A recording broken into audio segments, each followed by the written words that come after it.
تو ایسے حالت میں اگر ہماری قوم پر یہ غربت آ جائے، ہم انحطاط کی طرف چلے جائیں، اور پھر جو رہی صحیح کسر ہے، یاد رکھیے کہ عوام کا یعنی عام آدمی کا گناہ اس تک کہ اس کے گھر تک اثر ڈالتا ہے، لیکن حکمرانوں کا گناہ پوری قوم کو تباہی کی طرف لے جاتا ہے۔ جب ہم قرآن و سنت کو واضح طور پر جھٹلائیں گے تو پھر ہماری یہی حالت ہوگی جو ہو رہی ہے۔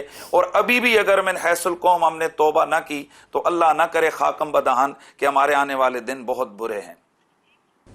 ٹھیک ہے، اچھا ایک تو جو باتیں آپ نے کی کہ امیر اور غریب کے لیے جس طرح ڈاکٹر صاحب انہوں نے کہا کہ مساوی قوانین کا نہ ہونا، سزا اور جزا کا جو عمل ہے اس کا نہ ہونا، پھر خلاف شریعہ انہوں نے کہا کہ کچھ قوانین پارلیمان سے منظور ہو جاتے ہیں، بن جاتے ہیں، سودی نظام، اور سب سے بڑھ کے یہ کہ یہ واقعی آپ کو لگتا ہے کہ جس طرح سے ابھی مفتی صاحب بھی فرما رہے تھے کہ یہ قوم کی جو اپنی کوتاہیاں، اپنے گناہ ہیں، ان کی پھر اجتماعی سزا جو ہے وہ یہ جس بحران سے ہم گزر رہے ہیں، جس اکانومی کا رونا ہماری عوام روزانہ سڑکوں پر رو رہے ہوتے ہیں؟ دیکھیں مفتی صاحب کی ساری باتوں کو میں انڈورس کرتا ہوں، لیکن میں دوسرے آسپیکٹ سے اینگل سے اس کو دیکھ رہا ہوں۔ آپ چیزوں کو انالائز جب کرتے ہیں تو اس کے دو آسپیکٹس ہوتے ہیں، ایک انڈیویجول ہوتا ہے، ایک کولیکٹیو ہوتا ہے۔ ایک کا تو آپ کی ذات سے تعلق ہوتا ہے اور ایک کا آپ کی جو سوشل لائف ہے اس سے۔ اگر ہم قرآنک کمانڈمنٹس کو دیکھیں، سورہ حجرات ورس نمبر 1 to 11، وہ پورا ایک ڈیوائن اینڈ سوشل ایتھکس کا ایک آرڈر ہے۔ اس کے اندر how to behave with your community, with your people, with your neighbours, وہ پورا ایک سٹرکچر ہے۔ پھر سورہ فرقان میں ورس نمبر 63 to 77 کہ ڈونٹ فارنیکیٹ، اور اس میں ناپ تول میں کمی نہ کریں، اور باقی جتنے بھی آرڈرز ہیں سوشل لائف سے متعلق۔ اسی طرح سورہ انعام میں اب ان کمانڈمنٹس کو جب ان کی پریکٹیکیبلٹی کی بات آئی تو اسٹیٹ آف مدینہ میں نبی پاک صلی اللہ علیہ وسلم نے ایک بڑا رول ماڈل بنا کے پیش کیا۔ آپ دیکھیں نا، آج اکنامکس پڑھانے والا، پڑھنے والا پی ایچ ڈی کے سلیبس میں، ایم فل میں بھی دیکھتا ہے کہ تھیوری ہے ہیو اور ہیو ناٹ۔ اب وہ ہیو اور ہیو ناٹ کا کانسیپٹ سوشل آرڈر میں، اکانومک آرڈر میں نبی پاک صلی اللہ علیہ وسلم نے دیا، اور میں سمجھتا ہوں آج پاکستان کو اکانومک کرائسس سے نکلنے کے لیے اس فارمولے کو اڈاپٹ کرے۔ وہ کیا ہے کہ مہاجرین they left out each and everything in Makkah, جب وہ مدینہ مائگریٹ کر کے، اب وہاں پہ انصار تھے، اور انصار کا مطلب ہی ہوتا ہے مددگار، ہیلپرز۔ اب نبی پاک نے ان کو ان کے بزنس میں، ٹریڈ میں، ہر چیز میں برابر میں مرج کر دیا۔ Take from the upper class divide into lower class. اب ہیوز ور انصار، ہیو ناٹ ور مہاجرین۔ اب ان دونوں کو مرج کرنا، ایک تو اس میں ایک کانسیپٹ آف فریٹرنیٹی، برادرہڈ بن گیا کہ سوشل آرڈر پہلی دفعہ انسانیت کو وہاں ملا، اور دوسرا اکانومک آرڈر ملا کہ آپ شیئر کریں اپنی ویلتھ کو، ڈسٹریبیوشن کو، وفی اموالہم حق للسائل والمحروم۔ اور پھر جیسے سورہ معون کا ٹائٹل اگر ہم دیکھیں نیبرلی نیڈس کے بارے میں، تو اس میں جو ڈپرائیوڈ کمیونٹی ہے اس کو دیں آپ۔ اور اسلام کا تو جو مت ہی یہی ہے کہ لوگوں کی بھوک پیاس کو مٹانا اور ان کو کھانا کھلانا سب سے افضل اسلام ہے۔ تو آج اگر ہم اپنی کمیونٹی لائف کو بہتر کرنا چاہتے ہیں تو structure role model state of Madinah ہے، اس کی آئیڈیالوجیز قرآن مجید کی کچھ شوراز ہیں، اور پریکٹیکل اڈاپٹیبلٹی وہ ریاست مدینہ کے اندر مواخات مدینہ ہے۔ اس میں ہم لیک کر رہے ہیں، یہ کانسنسس بن سکتا ہے، لیکن پرابلم یہ ہے کہ ایگزیکیوشن پلان ہونا چاہیے۔ آج ہماری لیڈرشپ بھی ہے ماشاءاللہ، خان صاحب کی وہ چاہتے بھی ہیں۔ میں سمجھتا ہوں کہ انہیں اسکالرس کو آن بورڈ لے کے گلدستہ ایک بنچ بنائیں، اس میں اسلامک آئیڈیالوجیکل کونسل ہے، کاسمولوجی کی ایکسپرٹس بھی ہیں، سارے ملیں اور بیٹھ کے سبجیکٹ اسپیشلسٹ جب ملیں گے، کولیکٹیو وزڈم آئے گا، تب جا کے ہم سولوشن اورینٹڈ اپروچ۔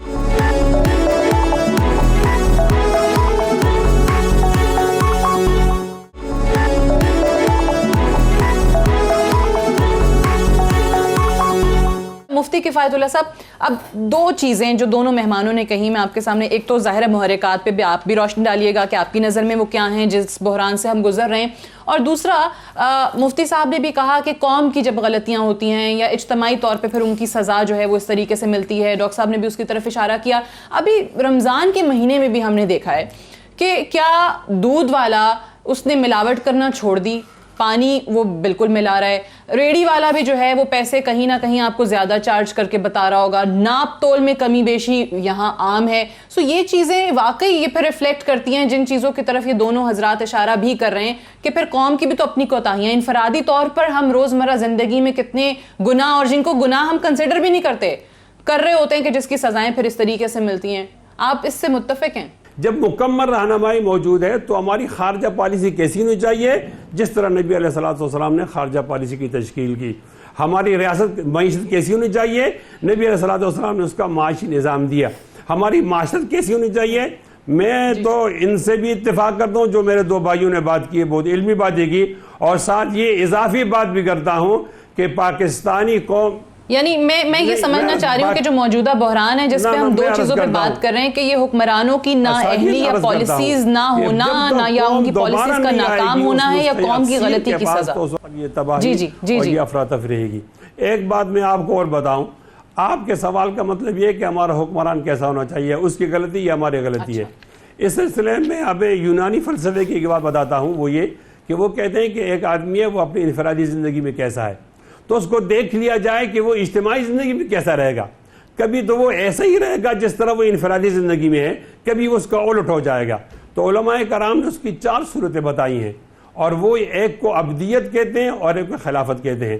ایک آدمی انفرادی زندگی میں ٹھیک ہے اور اجتماعی زندگی میں لوگوں کے لیے مفید ہے، یہ بہتر آدمی ہے. اور ایک آدمی انفرادی زندگی میں تو ٹھیک ہے لیکن اجتماعی زندگی میں وہ مردم آزار ہے، وہ ٹھیک آدمی نہیں ہے. وہ آدمی جو انفرادی میں بھی ٹھیک نہیں ہے، اجتماعی وہ بھی غلط ہے، اور جو انفرادی میں تو غلط ہے لیکن اجتماعی میں ٹھیک ہے، وہ قابل گزارا ہے. تو ہمیں ایسے اشخاص کو متعین کرنے چاہیے جو ان اصولوں پہ وہ ٹھیک آتے ہوں. جب ایسا نہیں کرتے یا ہمیں غلط لوگوں کو منتخب کرتے ہیں تو پھر صحیح. حکمران کیسا ہونا چاہیے اور اس کے اوصاف کیا ہونے چاہیے، بالکل صحیح ہے. ٹھیک ہے مفتی صاحب، آپ کا نقطہ آ گیا. میں علامہ ابتسام الہی ظہیر صاحب کی طرف جاؤں گی. علامہ صاحب، آپ کو کیا لگتا ہے کہ یہ روزمرہ ہم اپنے ٹاک شوز کے اندر بھی سیاستدان ایک دوسرے پر الزامات بھی لگا رہے ہوتے ہیں. کوئی کہتا ہے کہ نہیں، مہنگائی آپ لوگوں کی پالیسیز کی وجہ سے بڑھی جو آپ لوگوں نے ماضی میں کی. ابھی موجودہ حکمرانوں پر تنقید ہو رہی ہوتی ہے. عوام جو ہے وہ پریشان ہے کہ جی گیس کے بلز دیکھیں کتنے آ رہے ہیں، بجلی کے بلز دیکھیں، پیٹرولیم مصنوعات بڑھتی چلی جا رہی ہیں، ڈالر جو ہے وہ بڑھتا چلا جا رہا ہے، روپیہ جو ہے وہ گرتا چلا جا رہا ہے. آپ کو کیا لگتا ہے کہ جو موجودہ کرائسس ہے، یہ بحران ہے، اس کے کیا محرکات کیا ہیں؟ دیکھیں جی، بنیادی طور پہ بات یہ ہے کہ اللہ تبارک و تعالیٰ نے اپنی کتاب میں ان تمام امور کو بہت ہی حسن انداز میں واضح فرما دیا. اللہ تبارک و تعالیٰ فرماتے ہیں ظہر الفساد فی البر والبحر بما کسبت ایدی الناس. خشکیوں اور تریوں میں انسانوں کے اعمال کی سیاہی نے جب فساد کو ظاہر کر دیا ہے. اللہ نے قرآن مجید میں ایک بستی کا ذکر کیا جس کے پاس 3 نعمتیں تھیں. داخلی طور پر ان کے پاس اطمینان تھا، خارجی طور پر ان کے پاس امن تھا، اور امن کے بعد ایک بہت بڑی نعمت جو تھی ان کا رزق کی نعمت بھی موجود تھی. اللہ تبارک و تعالیٰ فرماتے ہیں ضرب اللہ مثلا قریۃ کانت آمنۃ مطمئنہ یاتیہا رزقہا رغدا من کل مکان. اس بستی کو اطمینان، امن کے ساتھ ان کا رزق ہر جگہ سے بافراغت آ رہا تھا. فکفرت بانعم اللہ، انہوں نے اللہ تعالیٰ کی نعمتوں کی ناشکری کی. پھر کیا ہوا؟ فاذاق اللہ لباس الجوع والخوف بما كانوا یصنعون. اللہ تبارک و تعالیٰ نے ان سے امن کو چھین کر ان کے اوپر خوف کو مسلط کر دیا، اور ان سے رزق کو چھین کر ان کے اوپر بھوک کو مسلط کر دیا. اس کا مطلب یہ ہے کہ میں اگر سوخ تسامہ ہوں تو یہ روز سیاہ خود دکھایا ہے میرے گھر کے چراغاں نے مجھے کہ اس کے اندر ہم جہاں پہ حکمرانوں کو مورد الزام کسی حد تک ٹھہرا سکتے ہیں، وہاں بحثیت مجموعی جو ہماری اپنی قومی ذمہ داری ہیں ان کو بھی ہم نے صحیح طور پہ ادا نہیں کیا. اور سب سے بڑی ذمہ داری یہ تھی کہ جو نسخہ کیمیا ہمیں اللہ تبارک و تعالیٰ کی طرف سے ملا تھا کہ اتر کر ہرا سے سوئے کو آیا اور ایک نسخہ کیمیا ساتھ لایا. پیغمبر زماں حضرت محمد کریم صلی اللہ علیہ وسلم کی تعلیمات اور اللہ تعالیٰ کے قرآن کی شکل میں ملنے والے عظیم نسخے کی ہم نے صحیح معنوں میں قدر نہیں کی. اور جب انسان کسی نعمت کی ناشکری کرتا ہے تو اللہ تبارک و تعالیٰ کا قانون بالکل واضح ہے کہ لئن شکرتم لازیدنکم ولئن کفرتم ان عذابی لشدید. اگر تم میری نعمتوں کا شکریہ ادا کرو گے میں اپنی نعمتوں کو بڑھا دوں گا، اور اگر تم نے میری ناشکری کی تو میری نعمتیں جو ہیں ان کے اوپر میں تمہارے بڑی گرفت کروں گا، پھر میرا عذاب بڑا شدید ہے. میں سمجھتا ہوں اللہ نے ہمیں آزادی کی نعمت سے نوازا، ایک قطع ارضی دیا، ہر طرح کے موسم دیے، بڑا خوبصورت زمین دی، لیکن سچی بات یہ ہے کہ ہم ان تمام چیزوں میں اس طرح پیوست ہو گئے کہ ہم نے اصل اپنی منزل کو فراموش کر دیا، راستے کو فراموش کر دیا، اور ہماری قوم بھی اس کے اندر شریک ہوئی اور ہمارے حکمران بھی اس کے اندر شریک ہوئے. جب کسی کو پاور مل جاتی ہے تو بجائے اس کے کہ وہ انصاف کے ساتھ، ایمانداری کے ساتھ اور عدل و انصاف کے ساتھ معاملات کو چلائے، وہ بھی اس موقع کے تمام اختیارات کو اپنی ذات تک مرتکز کرنے کے لیے اور اپنے اقتدار کو طول دینے کے لیے تمام کی تمام صلاحیتوں اور پوٹینشلز کو استعمال کرنا شروع کر دیتا ہے. میں یہ بات سمجھتا ہوں کہ اللہ تعالیٰ نے قرآن میں یہ بات کہی ہے ان اللہ یامرکم ان تؤدوا الامانات الی اہلھا، کہ اللہ تعالیٰ حکم دیتے ہیں کہ ایمانتیں ان کے اہل کی طرف پلٹاؤ. اگر فقط اس ایک حکم کے اوپر بھی صحیح معنوں میں عمل ہو جائے تو ہمارے معاشرتی بگاڑ کا بہت حد تک علاج ہو سکتا ہے. ہمارے یہاں پر نیپوٹزم ہے، ہمارے یہاں پر اقربا پروری ہے، ہمارے یہاں پر رشوت ہے، سفارش ہے. جب تک ہم ان تمام چیزوں کے اوپر قابو نہیں پائیں گے اور صحیح معنوں میں کتاب و سنت کے جو قائم کردہ اصول اور بیان کردہ اصول ہیں ان کو اپنی انفرادی اور اجتماعی زندگی کے اندر لاگو نہیں کریں گے اس وقت تک ہمارا زوال، ہماری پستی، ہمارا بگاڑ جو ہے اس کا صحیح معنوں میں علاج نہیں ہو سکتا. میں یہ سمجھتا ہوں مجھ سے پیش رو مقررین نے بڑے اچھے انداز میں پارٹیسپینٹس نے اپنا موقف بیان کیا ہے، لیکن بات گھوم پر اسی نقطے پہ پہنچتی ہے کہ نسخہ کیمیا ہمارے پاس اللہ تعالیٰ کی کتاب ہے اور نبی پاک صلی اللہ علیہ وسلم کا فرامین ہے. اور ایک آیت کہہ کے میں اپنی بات کو وائنڈ اپ کروں گا. اللہ تعالیٰ نے قرآن میں بیان کیا ہے فَلْيَحْذَرِ الَّذِينَ يُخَالِفُونَ عَنْ أَمْرِهِ أَن تُصِيبَهُمْ فِتْنَةٌ أَوْ يُصِيبَهُمْ عَذَابٌ أَلِيمٌ. جو حضرت رسول اللہ صلی اللہ علیہ وسلم کے احکامات کو، آپ کی سنن کو، آپ کے فرامین مبارکہ اور مطہرہ کو اور آپ کی حدیث مبارکہ کو تسلیم نہیں کرتے، وہ دنیا میں فتنے کا نشانہ بنیں گے اور آخرت میں اللہ نے ان کے لیے دردناک عذابوں کو تیار کر دیا ہے. تو یہ فتنہ ہے جو ہم اپنے ارد گرد دیکھ رہے ہیں اس وقت. صحیح. اچھا اس پہ بالکل صحیح چاروں مہمانوں نے جو تفصیلاً اس پہ گفتگو کی ہے. ہمارا آج کا اس پروگرام کا اہتمام کا مقصد بھی ہے کہ اس پہ تھوڑی سی علمی بحث ہو. بہت سیاسی مخالفت سامنے آ جاتی ہے، بہت ایک سیاستدان جو ہیں وہ دوسرے سیاستدان پر الزامات کی بوچھاڑ بھی کر رہے ہوتے ہیں. طے یہ پایا یہاں پر کہ جناب بہت سارے ایسے قوانین ہیں جن میں آپ کو تبدیلی لانی پڑے گی. قوانین کا اطلاق جو ہے، ان کا نفاذ جو ہے وہ آپ معاشرے کے اندر کس طریقے سے کرتے ہیں وہ کرنا پڑے گا. ساتھ ہی ساتھ کسی اور کو مورد الزام ٹھہرا دینا، سارے کا سارا ملبہ اس پہ گرا دینا یہ بہت آسان ہے کہ حکمرانوں کی وجہ سے ہے، یا یہ کہہ دینا کہ سارا کا سارا قوم کی وجہ سے. ہر جگہ پر انفرادی سطح پر، انفرادی طور پہ ہر شعبے کے اندر، ہر ڈپارٹمنٹ کے اندر اصلاح کی ضرورت ہے. انفرادی طور پہ یہ چیزیں صحیح ہوں گی تو ہی اجتماعی طور پہ آپ کچھ بہتری لا سکیں گے معاشرے میں.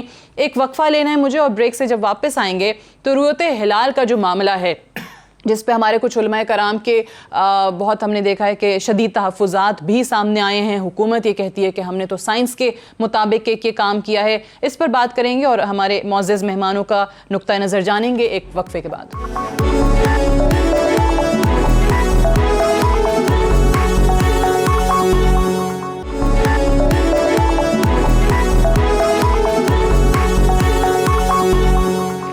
Welcome back. پروگرام میں ایک بار پھر سے خوش آمدید. فواد چودھری صاحب وزیر سائنس اور ٹیکنالوجی، انہوں نے ایک قمری کیلنڈر کا اجرا کیا اور انہوں نے اب ایک موبائل جو ایپ ہے، یعنی فون پہ آپ دیکھ سکتے ہیں کہ کس ٹائم پہ چاند نکلے گا، ٹائم اس کے اوقات جو ہیں وہ باقاعدہ وہ ایپ آپ کو بتا دیتا ہے. ضرورت کے نام سے وہ موبائل ایپ ہے.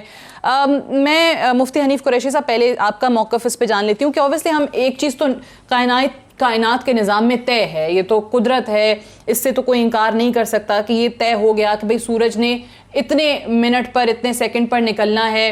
اس کے واضح احکامات ہیں. سائنس جو ہے وہ کہیں پر ہمیں اگر نظام میں قدرت کی نفی کرتا نظر نہیں آ رہا بلکہ اسی کو مزید ایلیبریٹ کرتا ہوا دکھائی دیتی ہے سائنس. اور اگر وہ ٹائم بتا دیتے ہیں انہی چیزوں کا جو قدرت کا ایک نظام کا حصہ ہیں، انہی کا شیڈیول ایک طریقے سے جاری کر دیتے ہیں، تو اس میں مسئلہ کیا ہے یا اس میں مضحکہ کیا ہے؟ قرآن تو خود ہمیں کہتا ہے کہ آسمانوں اور زمین میں غور و فکر کرو کہ ان میں کیا کچھ ہے. سو اگر وہی سائنس کے تھرو کر لیا کسی نے تو اس میں مسئلہ کیا ہے؟ دیکھیں میری بہن، اصل میں کنفیوژن اس لیے کہ دونوں طرف سے بات کو سمجھنے کی کوشش نہیں کی جا رہی ہے. جی، جہاں تک قمری کیلنڈر کا مسئلہ ہے، یہ فواد چودھری صاحب نے کوئی نیا تیر نہیں چلایا ہے. آج سے 100 سال پہلے میرے دادا استاد ہیں، جی، انہوں نے 100 سال پہلے قمری کیلنڈر تیار کیا تھا. میں آپ کو وہ بھیج سکتا ہوں.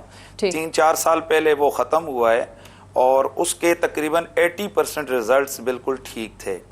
اسی طرح فواد چودھری صاحب نے جو کیلنڈر دیا ہے وہ 5 سال کا ہے. میرے اسٹوڈنٹ نے 20 سال کا کیلنڈر ان سے پہلے بنایا ہے اور تقریباً بلکہ سارا وہی ریزلٹ ہے جو فواد چودھری صاحب نے دیا ہے.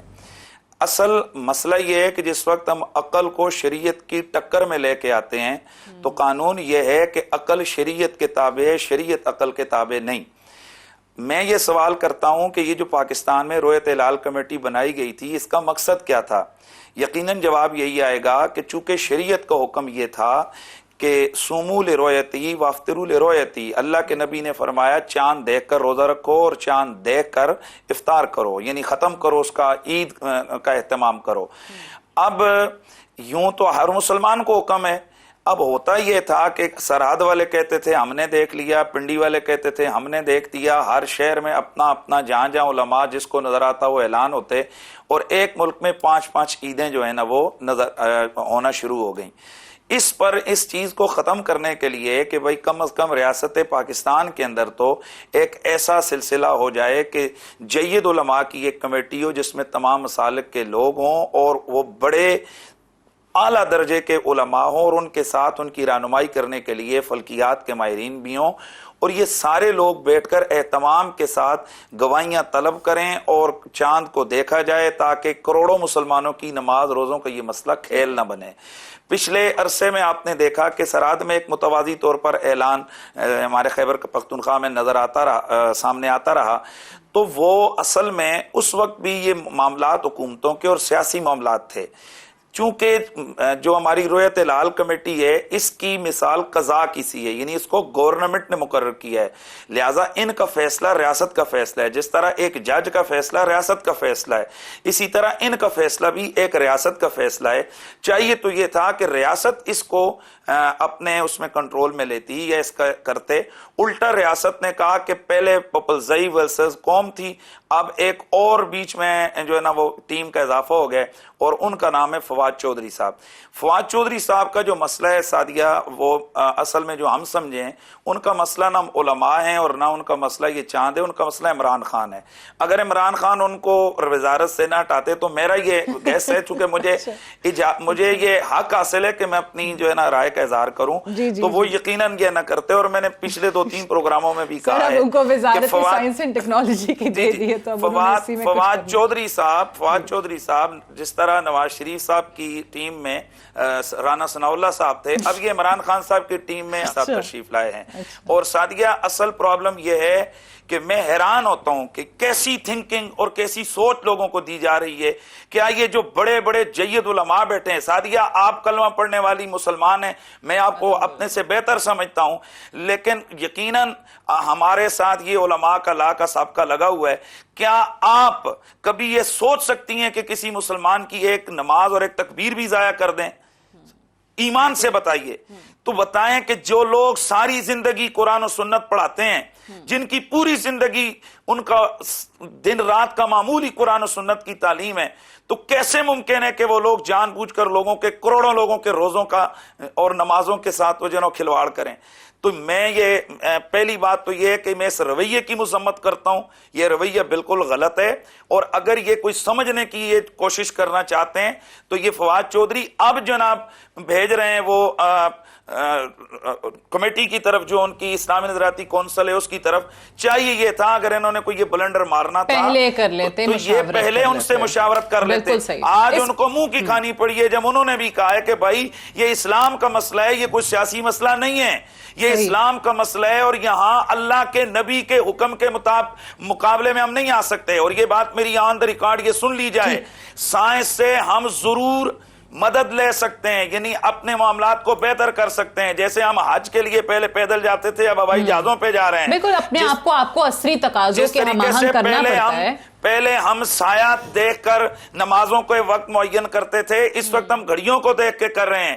لیکن اللہ کے نبی نے جب کہہ دیا چاند دیکھو تو دیکھنے سے مراد آنکھوں سے دیکھنا ہے، علم نہیں۔ اور یہاں یہ ٹیکنیکلی چیزیں ہیں جو ایک چھوٹے سے پروگرام میں ہم علماء بیان نہیں کر سک رہے ہوتے، اور جھگڑے رولے ہوتے ہیں اور قوم بھی کنفیوز ہو رہی ہوتی ہے۔ میں 1 منٹ کے سے بھی کم وقت میں قوم کو بتانا چاہتا ہوں کہ جس وقت 29ویں رات کا چاند ہوتا ہے، اس کے بعد جب چاند دیکھا جانا ختم ہو جاتا ہے، اس کو نئے مون کی پیدائش کہتے ہیں۔ اور 29 کے بعد جو پیدا ہونے والا چاند ہے وہ 18 گھنٹے ہوتے ہیں، جس وقت ہمارے یہاں افق پہ سورج غروب ہو رہا ہوتا ہے۔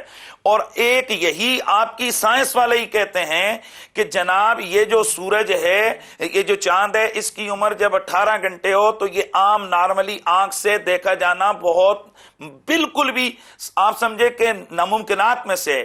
اس کے بعد یہ 22 گھنٹے 23 گھنٹے اور آگے بڑھتا ہے تو یہ نظر آ سکتا ہے، جس کا مطلب یہ ہوتا ہے کہ جس وقت یہ چاند اگلے دن یہاں ہمارے مطلب پر سورج غروب ہو رہا ہوتا ہے، 29ویں کی بات کر رہا ہوں، تو اس وقت مشرق سے زیادہ قریب لاہور ہے، اس کے بعد اسلام آباد ہے، اس کے بعد پشاور ہے، اس کے بعد آپ کا یہ کراچی ہے، اور اس کے بعد آگے یہ گوادر اور پسنی اور جیوانی کے علاقے ہیں، پھر آگے مڈل ایسٹ ہے۔ گویا یہاں کا جب وقت کا ٹائم آگے بڑھتا ہے، گھنٹہ آدھا گھنٹہ، تو چاند دیکھے جانے کے چانس بھی زیادہ ہوتے ہیں۔ پہلی کنفیوژن تو یہ ہے کہ یہاں کے علاقوں میں افق مطلع صاف ہو، قریب ہے جو دیکھے جانے کے، یہاں چاند نظر نہ آئے تو پشاور میں کیسے نظر آتا ہے، یہ اپنی جگہ ایک سوال تھا۔ پھر 29ویں کا یہ جو چاند ہے اس حوالے سے اس کی پیدائش تو وہ بتا رہے ہیں، وہ تو ہم بھی بتا رہے ہیں کہ بھئی پیدا ہو چکا ہے، مسئلہ دیکھنے کا ہے کہ انسانی آنکھ اس کو دیکھ نہیں سکتی ہے، اور شریعت انسانی آنکھ کا مطالبہ کرتی ہے۔ اچھا، اب ایک چیز جو آپ نے درمیان میں کہی گفتگو کے اپنے کہ مشاورت پہلے کر لیتے ہیں، بعد میں جو اب اس جانب سوچا جا رہا ہے، اس سے تو میں 100% متفق ہوں۔ اور ڈاکٹر صاحب یہ جو کہا نا انہوں نے کہ عقل اور شریعت کی ٹکر بنا دیا، آئی تھنک مسئلہ سارا یہی ہے۔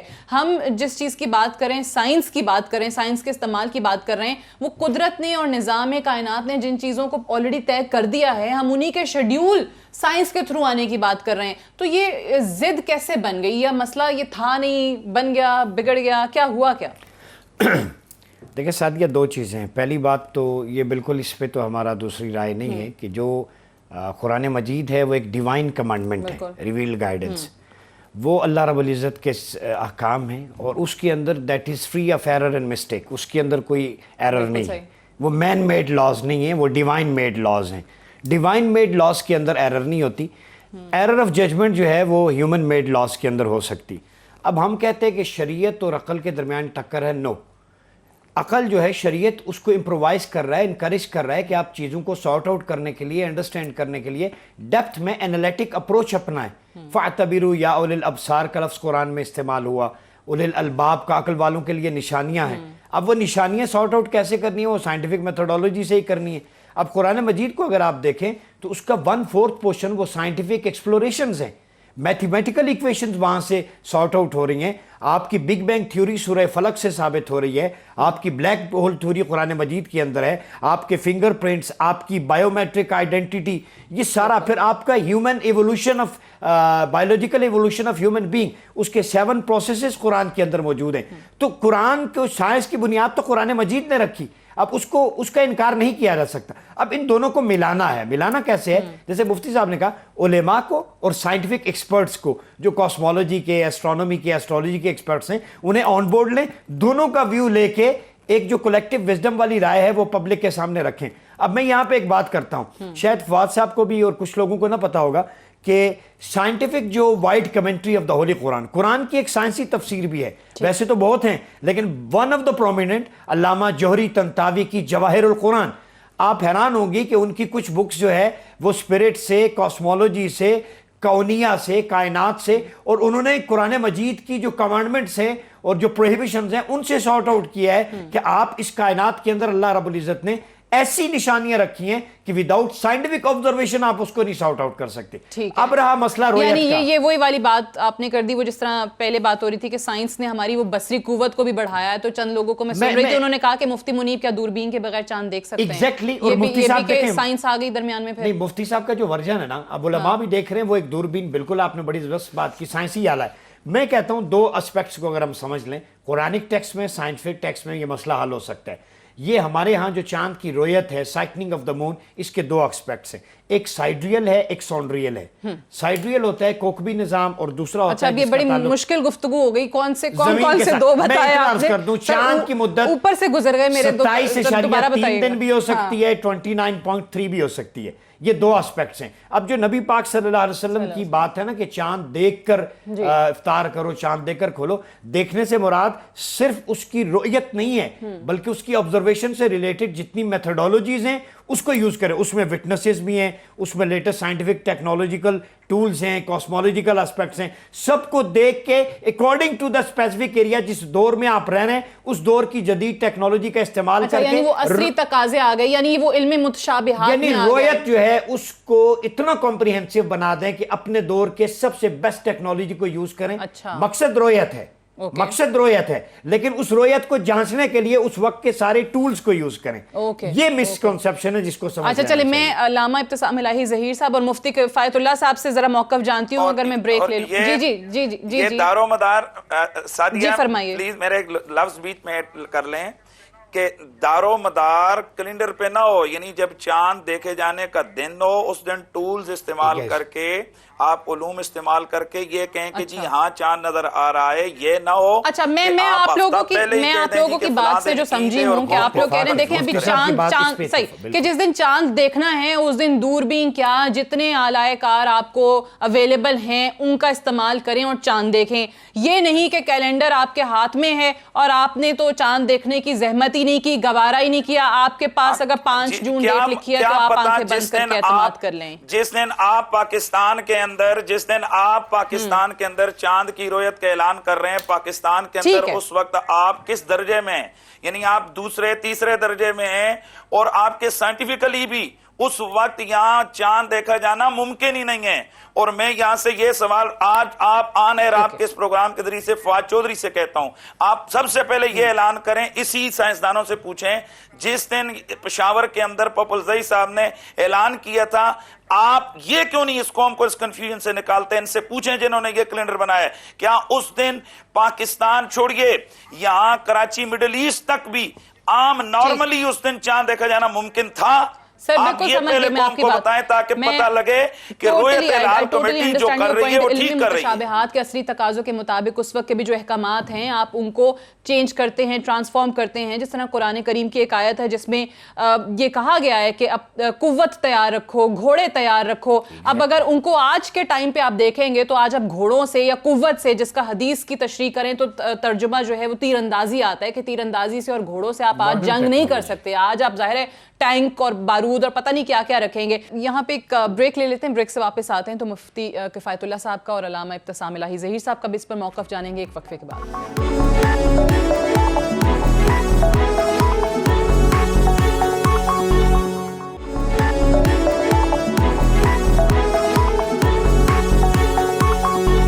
ویلکم بیک پروگرام میں ایک بار پھر سے خوش آمدید۔ آج ہم بات کر رہے ہیں اپنے علماء کرام کے ایک پینل سے۔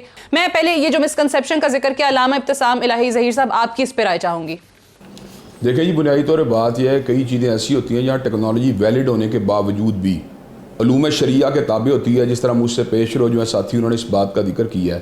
میں آپ کے سامنے ایک چھوٹی سی مثال رکھتا ہوں کہ آج کل کے دور میں جتنا بیولوجی نے ترقی کر لی ہے، ڈی این اے کے ذریعے اس بات کو جج کرنا کہ یہ برائی کا واقعہ ہوا ہے کہ نہیں ہوا یہ کچھ مشکل نہیں، لیکن قرآن مجید نے اس میں جو 4 گواہوں کا نصاب مقرر کیا، اس کا مطلب ہے اس کی اپنی جگہ پہ ایک الگ حکمت موجود ہے۔ لیکن جب شوہر بیوی کا معاملہ آتا ہے تو وہاں پر شوہر کی اکیلی 4 قسمیں جو ہوتی ہیں وہ 4 گواہوں کے قائم مقام ہو جاتی ہیں۔ اس کا مطلب ہے کئی ایسی چیزیں جن کا تعلق ایتھکس سے ہوتا ہے، کئی چیزوں کا تعلق فلسفے سے ہوتا ہے، کئی اپنے احکام شریعت کے اندر کئی حکمتیں ایسی ہوتی ہیں جو اللہ تبارک و تعالیٰ نے خود جو ہے نا اس کو مخفی رکھا ہوتا ہے اور کئیوں کو بیان کر دیا گیا ہوتا ہے۔ میں یہاں پہ آپ کے سامنے ایک چھوٹی سی بات رکھنا چاہتا ہوں کہ دنیا کی سب سے بڑی بلند مقام کے اوپر جو لیبارٹری اس وقت موجود ہے وہ کلاک ٹاور کے اندر موجود ہے، جو ہیمنلی آرگنزمز کو اور ہیمنلی باڈیز کو آبزرو کرتی ہے۔ سعودی عرب کے اندر ایک کیلنڈر بنایا جاتا ہے، لیکن اس کیلنڈر کو بعد ازاں عوام کی گواہیوں کے مطابق ریکٹیفائی کیا جاتا ہے، اور ان گواہیوں کے مطابق کئی مرتبہ کیلنڈر کی جو پریڈکشنز ہیں وہ بالکل اس کے کاؤنٹر جاری ہوتی ہیں جو اس کو پہلے اسس کیا گیا ہوتا ہے۔ یہاں پہ پہلے کیلنڈر بنانے کی بات ہوئی ہے، لیکن ان کیلنڈروں کو بعد میں انسانی رویت کے ساتھ، بصری رویت کے ساتھ جو ہے ریکٹیفائی کیا جاتا ہے۔ تبھی نبی کریم صلی اللہ علیہ وسلم نے یہ بات فرمائی ہے اگر بادل ہوں تو 30 روزوں کو پورا کرو۔ اس کا مطلب ہے اس میں رویت بصری کی بہت زیادہ اہمیت ہے۔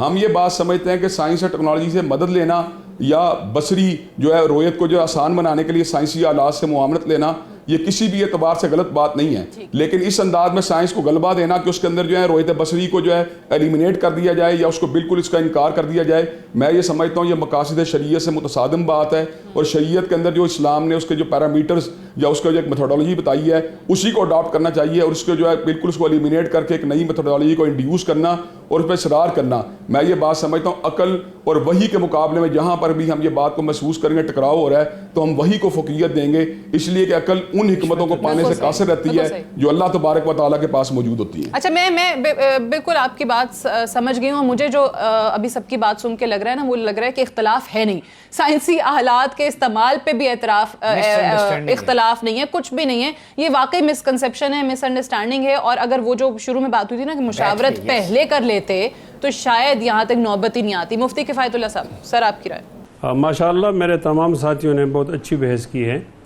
میں ان کے علم میں تو اضافہ نہیں کر سکوں گا، البتہ ان کا خلاصہ آپ کو بتا دوں گا۔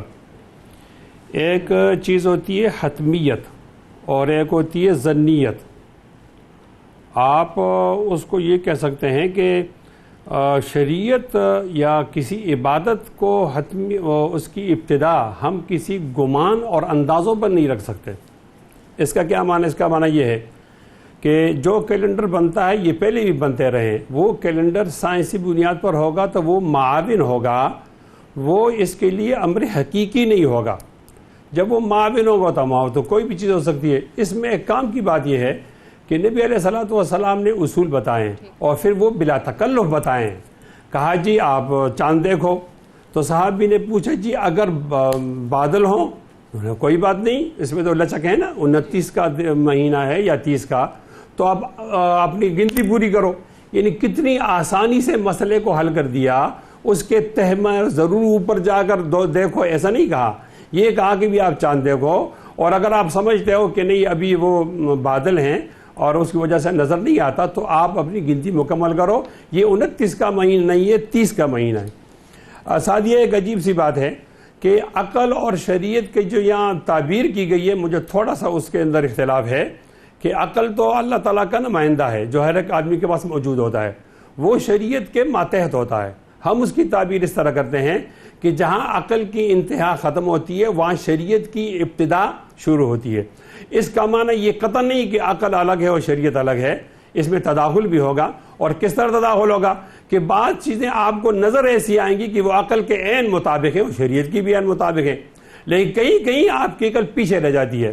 جس طرح جناب علی رضی اللہ تعالیٰ عنہ قول ہے کہ اگر عقل پر فیصلہ ہوتا تو جب میں موضوع پر مسح کرتا تو میں نیچے سے مسح کرتا, کہ نیچے کچھ آلودگی لگی جاتی ہے, غبار لگتا ہے, لیکن مسح تو اوپر سے کیا جاتا ہے.